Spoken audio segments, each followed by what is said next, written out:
twice a former World 500cc champion. Wayne Gardner is number 8 from Australia. Number 11, Roger Marshall. New Zealander Graham Crosby, back after a year's layoff just for this tournament, and is number 12. Keith Hewen is number 16, and Rob McElhenney is number 19. Out of the squad, though, is Mick Grant, injured this morning. But what a formidable American lineup that British Commonwealth team has to face. The world's top 4 riders among them. Number 1, Freddie Spencer, the world champion. Number 2, Kenny Roberts, former triple champion, who arrives here with wins at Daytona and Imola under his belt. Randy Mamola, the world number 3, in his first race for 7 months, has switched to Honda. Number 4, Eddie Lawson, the South African Grand Prix winner. Wes Cooley, 34. Dave Aldana, 40. And the American team is completed by number 43, American champion Mike Baldwin. The Americans have lost a rider too. Wayne Rainey hurt his foot yesterday and has gone home. That's the team. Now back to Tony in the pits. Everything come together really well in qualifying yesterday. The surface is a little bit different than what we're used to racing on, and so we had to try different tires and the gear ratios. Everything come together really well. The racetrack is tricky in some areas. Where's Freddie Spencer quick round the Donington racetrack? Well, I'm really not sure actually yet, but we'll know in the first race today. But I think it's, like I say, yesterday in qualifying, I got the first turn in that section, the downhill section, put together pretty well. And that's where I think you can make up a lot of time or lose a lot of time. So that's going to be very important. Freddie Spencer, thank you.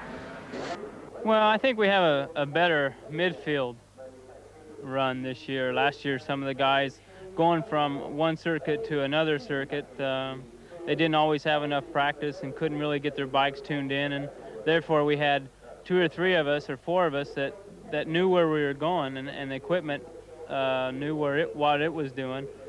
And the rest of the guys sort of took last places, and that's not enough. You know, to get 1, 2, and 3 isn't enough. You got to have it more spread out. And I think this year, being at one racetrack, that's allowed everybody to have their equipment ready, and I think we'll be able to fill up some of the mid runners that we didn't last year.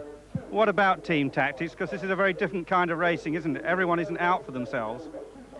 Well, we try not to be, but racing is, especially motorcycles, is very difficult to try to do that and keep it that way for 6 races. But that's what we're trying to do. It's a team effort. It's not so much individual. You don't want it to be individual competition, and somebody puts a bunch of money on for someone who wins the whole thing. So kind of deletes the purpose, really. Now, you're in semi-retirement now, Kenny. You're just choosing particular races to do, races you like. What is it about the transatlantic that appeals to you? Well, 10 years ago, I started this transatlantic series, and I've been doing it almost ever since. A couple of years that I had some problems, I couldn't do it, but you know, 10 years ago I did it, and this will be it. Well, your opposing team captain here is Barry Sheen. Barry, you've led Britain to victory in this several times. Chance a bit thin this year? I have to admit, yeah, really, we're going to struggle because, as Kenny said, this year they got the full complement of Americans. You know, they got the 2 best riders in the world, really, him and Freddie Spencer. And the midfield runners, midfield, you've got Randy Mamola and Mike Baldwin and Wayne Rainey. I mean, it is an astronomical team. Plus the fact there's 5 factory bikes, which is a very difficult thing to beat, even if there weren't any good guys on them.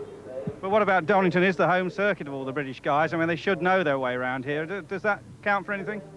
Well, I think the calibre of rider that we're up against, I mean, you do 15 laps around this place and you know it. And all the chaps in the American squad are world-class racers, so once they've done that amount of laps, they know it just as well as anybody else. Who are you looking to amongst your squad to mix it with Kenny and Freddie? I think Wayne Gardner's been going extremely well lately, and I think Ron Haslam, he has a factory Honda. But I think we're all going to struggle a bit. I have to be honest about this. Kenny, who's your sort of star performers apart from yourself and Freddie? Who are you watching for? You've got your own protege, Wayne Rainey, in the race. Well, I think Wayne's on a 4-year-old motorcycle. It's not quite up to the GP standards, but I think Wayne with his ability, will run in the midfield, and I don't think he'll have any problem there. And I think that also Mike Baldwin is a strong runner when he's running. Yeah, when he's not laying in the field. The Eddie Lawson, don't forget, is on the factory bike. So, you know, we have a very, very strong team, and I think probably twice as strong as last year's team. Okay, well, we'll queue up the Star Spangled Banner for the end of it, eh? I hope so. You know, we've got to win a few. You know, Britain's won it quite a few times, and you know, we just wait and see now what happens. Thank you very much. It's Chris Carter and Peter Clifford. Well, the start of the first leg then just 2 laps away, because the riders now out on the first of 2 warm-up laps. These are the very best riders in the world, some of the most exotic racing machines in the world, and with the temperature as chilly as it is here today at Donington, necessary for those tyres to have 2 laps to get them to working temperature. Peter Clifford, we've said it many times, but the tyres are a crucial part of modern motorcycle racing.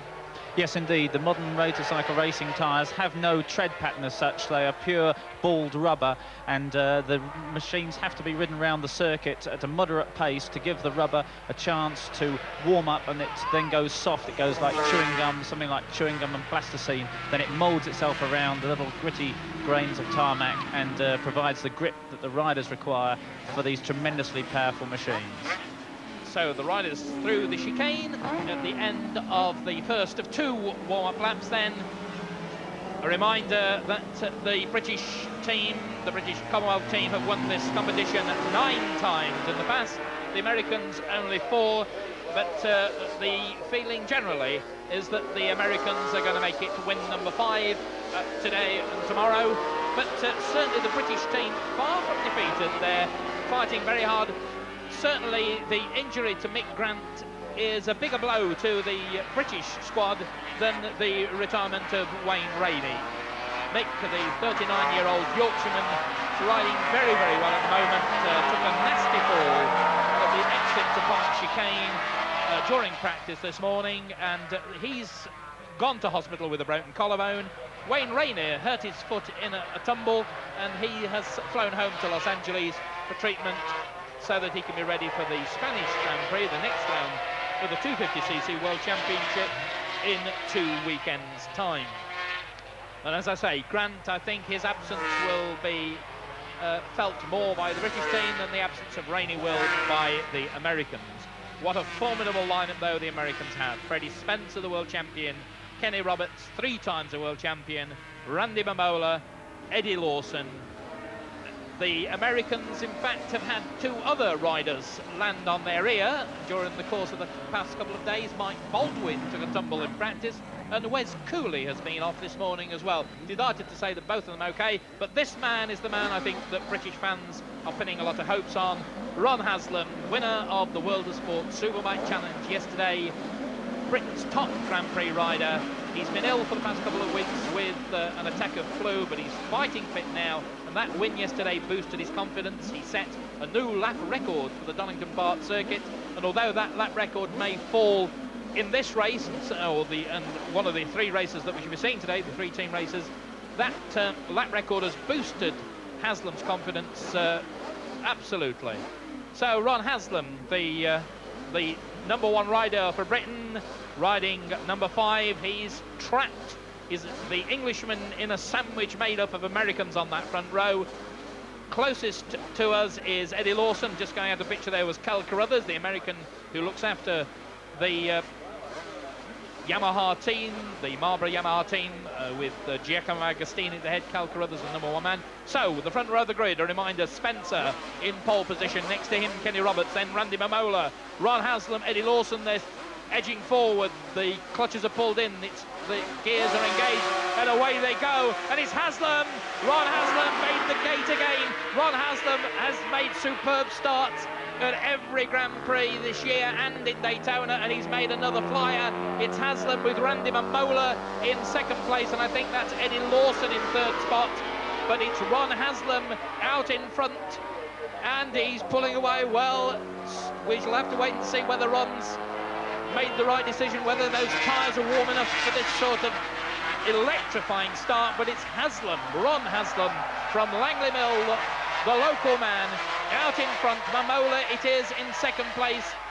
He's bought this NS Honda from the Japanese factory. There's Haslam though, the white and black leathers.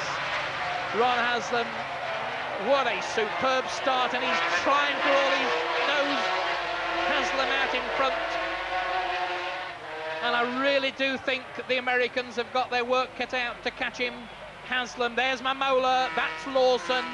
Behind Lawson, that was Rob McElhenney, so 2 British riders in the top 4, and this is absolutely astonishing. I think everybody expected the Americans to be up in front right from the word go. Haslam goes through the chicane first, followed by Mamola, Lawson and Rob McElhenney. There's Mike Baldwin, number 43. The end of the first lap, 14 more laps to go. Haslam leads this transatlantic challenge. Mamola beginning to close a little bit. Lawson, McElhenney, Kent, that's Freddie Spencer, bike number 1. He's in 5th place, and he will slowly start to carve his way up towards the front. Roger Marshall was behind that group. And bad news for the Commonwealth riders is that Graham Crosby, the New Zealander, toured off the line and has now come into the pits. So one of the British team out of the reckoning, the British Commonwealth team, New Zealander Graham Crosby riding the 4-stroke Yoshimura Suzuki. More of that bike a little later, but that's bad news. But good news here, Ron Haslam still out in front, riding as well as we've ever seen Ron ride. This certainly will be a wonderful morale-boosting piece for Ron with the World Championships coming up. Finished 6th in the Italian Grand Prix, and Spencer looks as though he's going through. There's Keith Ewan ahead of Barry Sheen. That's Wes Cooley, one of the Americans, and bringing up the rear, Dave Aldana. And Haslam still leading, 2 laps gone. In second place, Randy Mamola. 2 laps gone, and the first 2 men through. Spencer is now 3rd, then Rob McElhenney. Lawson lost a couple of places. Eddie Lawson, and there pulling up through the field, we saw Kenny Roberts, the 3 times 500cc world champion. Lawson now back ahead of McElhenney, so Lawson must have made a big mistake somewhere. McElhenney there, just behind Eddie Lawson. He's back in 5th place. That's Freddie Spencer. He's in the 3rd spot at the moment.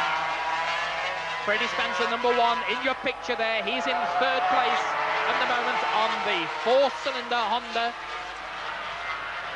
The very, very stylish rider. Spencer been racing since the age of 7, now 22 years of age. Last year's 500cc world champion. Spencer in 3rd place.